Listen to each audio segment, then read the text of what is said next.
رسول کی زیارت کرنا مستحب ہے. وہ جو فرما رہے. اب ان علامہ امینی کی محنت کو دیکھیے. یہ جو ہم کہتے ہیں نا صاحب غدیر، جنہوں نے الغدیر کتاب لکھی ہے، اکثر آپ نام سنتے ہوں گے، صاحب غدیر علامہ امینی، صاحب غدیر علامہ امینی. مگر یہ علامہ امینی نے کام کیا کیا؟ کہا کہ میں 20 حدیثیں اہل سنت کی کتاب سے نکال کر رکھتا ہوں. اب دیکھیے گا، توجہ کیجیے گا. کہا بھائی انہوں نے کام کیا کیا؟ کہا یہ حدیث ضعیف ہے. کہا دوسری حدیث کا یہ گڑی ہوئی ہے. اب دیکھیے، توجہ کیجیے گا، انہوں نے کام کیا کیا. تھوڑا سا استدلال کا طریقہ، دلیل کا طریقہ دیکھو. میں بیٹھا ہوا تھا یہاں پر، کوئی ایک شخص آیا، میں اسے جانتا ہی نہیں تھا. ہمیشہ یاد رکھنا ایک جملہ، اسے ذہن میں بٹھائیے. ضعیف حدیث کا مطلب یہ نہیں ہوتا کہ حدیث جھوٹی ہے. جب بھی کوئی آپ سے کہے نا کہ یہ حدیث ضعیف ہے، ضعیف کا مطلب کبھی یہ نہیں ہوتا کہ حدیث جھوٹی ہے. یہاں تک ہے میرے ساتھ مولانا؟ پھر ضعیف کا مطلب کیا ہوتا ہے؟ ضعیف کا مطلب یہ ہوتا ہے کہ حدیث کی جو سند ہے وہ مجھ تک جو پہنچی ہے، جو جس بندے نے حدیث پہنچائی ہے میں اسے جانتا نہیں ہوں. تو حدیث پہنچانے والے میں مسئلہ ہے، حدیث میں مسئلہ. اب میں آپ کو اس کی مثال دے کے سمجھاتا ہوں، تھوڑا میرے ساتھ رہیے. ایک شخص آیا، اس نے کہا مولانا، ایک دم سے آیا میرے پاس یہاں پر، اس نے کہا مولانا مجلس کا وقت ختم ہو گیا. میں کہوں گا شاید بیچارہ غلطی سے آ گیا ہوگا، ابھی ہے مجلس. مگر دوسرا شخص آیا، اس نے کہا مولانا ختم ہو گیا وقت آپ کا. 2 بندے. تیسرا بندہ آیا، اچھا اسے بھی میں نہیں جانتا تھا. تیسرا بندہ وہ کھڑکی سے کھڑے ہو کے اشارہ کر رہا تھا، مولانا، یعنی مجلس کا وقت. چوتھا بندہ ادھر سے آ گیا، اس نے کہا مولانا. 5واں بندہ آیا،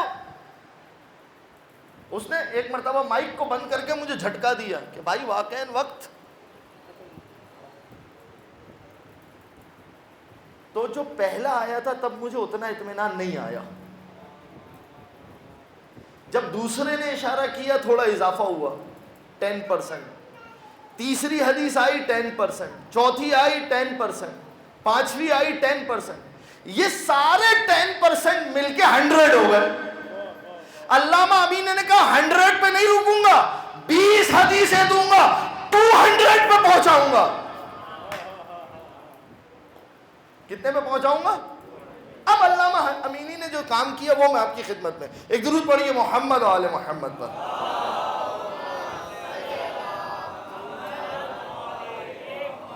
اب دیکھیے گا حدیثیں، میں جلدی جلدی بس اس کو پڑھتا جاؤں گا، ترجمہ کروں گا. 20 حدیثیں علامہ امینی نے. موضوع کیا ہے؟ رسول کی قبر کی زیارت مستحب ہے. 20 حدیثیں. پہلی حدیث سنیے گا. اب میں جلدی چند ایک آپ کے سامنے، زیادہ وقت آپ کا ضائع نہیں کرتا.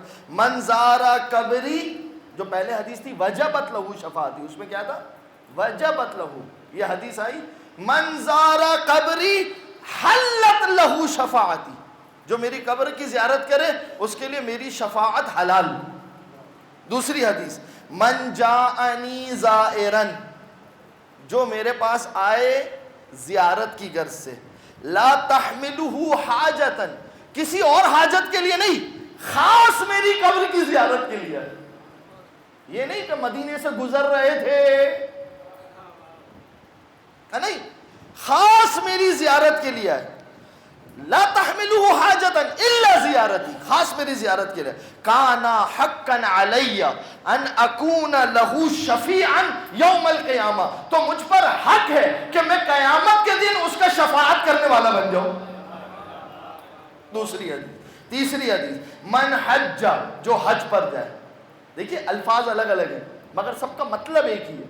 من حج فزار قبری، جو حج پر آئے اور میری قبر کی زیارت کرے، بعد وفاتی، میرے مرنے کے بعد.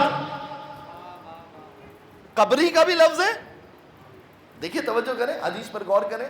من حج فزار قبری، تو یا رسول اللہ جب آپ نے قبر بول دیا تو بعد وفاتی کہنے کی ضرورت ہی نہیں تھی.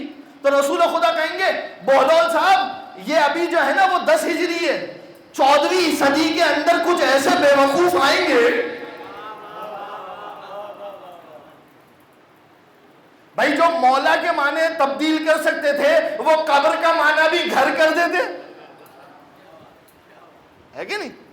من حج فزار قبری بعد وفاتی کانا کمن زارنی فی حیاتی, گویا کہ ایسا ہے کہ اس نے میری زندگی میں میری زیارت کی.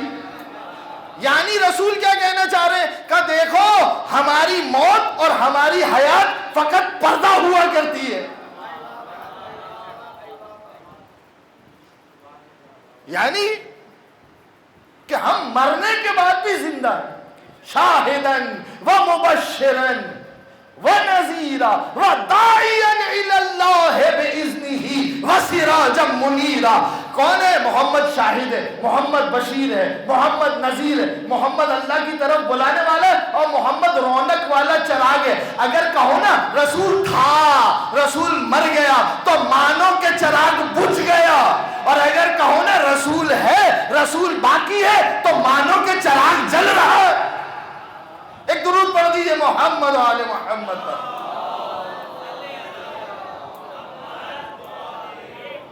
پھر سنتے جائیے گا بس جلدی جلدی سے. من حج البیت, جو حج کی زیارت, جو حج کے لیے, ولم یذرنی, جو میری زیارت نہ کرے, فقط جفانی, اس نے میرے اوپر جفا کی, من زار قبری, جو میری قبر کی زیارت کرے, او من زارنی, یا جو میری زیارت کرے, کنت شفیعا لہ و شہیدا, میں اس کی شفاعت بھی کروں گا, اس کے اعمال کی گواہی بھی دوں گا. شہیدا, یہاں پر ایک لفظ کا اور اضافہ ہوا. پھر آگے چلیں, من زارنی متعمدا, متعمد یعنی قصد کر کے, ایسا نہیں بس پہنچ گیا تھا تو کر لو.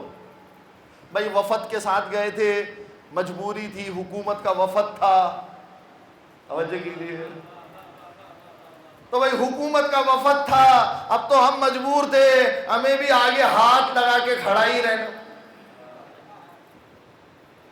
ہاں کچھ مولوی کچھ مفتی گئے تھے, تو بعد میں لوگوں نے پوچھا ارے بھائی ممبر سے تو کہتے تھے وہاں پر ہاتھ نہیں پھیلانا, ہم نے تو خود تمہیں ویڈیو میں دیکھا.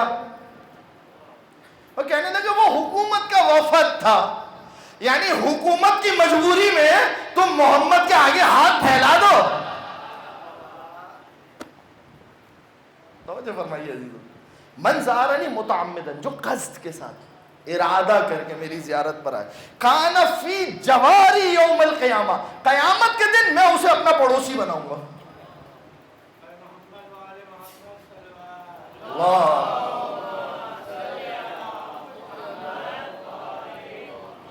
من حج حجت الاسلام وزار قبری, جو حجت الاسلام کرے یعنی حج اکبر, وزار قبری, اور میری قبر کی زیارت کرے, وغزا غزوتن, یا وہ کوئی جنگ لڑے, وصلی علیہ, اور مجھ پر درود بھیجے, فی بیت المقدس, بیت مقدس میں جا کے, کیونکہ اس زمانے میں جنگیں وہاں پر ہو رہی تھی. لم یسأل اللہ عز وجل فیما افترض علیہ, عجیب ہے واللہ, پروردگار عالم جو میری زیارت کرے, مجھ پر درود بھیجے, پروردگار اس سے سوال ہی نہیں کرے گا کہ میں نے تجھ پر کچھ اور فرض بھی کیا تھا. من زارنی بعد موتی کمن زارنی فی حیاتی, من زارنی بالمدینہ, جو مدینے میں میری زیارت کرے. توجہ فرما رہے ہو, جو مدینے میں میری زیارت کرے, کنت لہو شفیعا و شہیدا, میں اس کا شفاعت کرنے والا ہوں اور میں اس کے اوپر گواہ ہوں. اور یہ ساری کی ساری حدیثیں, اب یہ والی حدیث سن لیجیے, یہ آخری, میں کافی ساری حدیثیں علامہ امینی کا دیکھیں, یہ ہوتا ہے شیعہ عالم, کہ اگر اس کو یہ پتا چلا نا کہ قبر رسول کی زیارت پر بدعت کا فتویٰ ہے, تو اس نے اتنی حدیثیں جمع کر کے رکھ دی کہ اب اگر کسی کے اندر ہمت ہے تو 2 بدعت کا فتویٰ. اب یہ والی حدیث سنے کیا ہے, اب تک کیا تھا, میں گواہ ہوں, میں اس کی شفاعت کروں گا, وہ میرا پڑوسی ہوگا. ساری یہ سنیے گا, من حج الی المکہ, جو مکہ جائے حج کرنے, ثم قصدنی فی مسجدی, پھر میرا ارادہ کر کے میری مسجد میں آئے میری زیارت کے لیے. توجہ کیجیے گا, کتبت لہو حجتان، اس کا ایک حج 2 حج میں بدل جائے گا. محمد وآل محمد صلوات.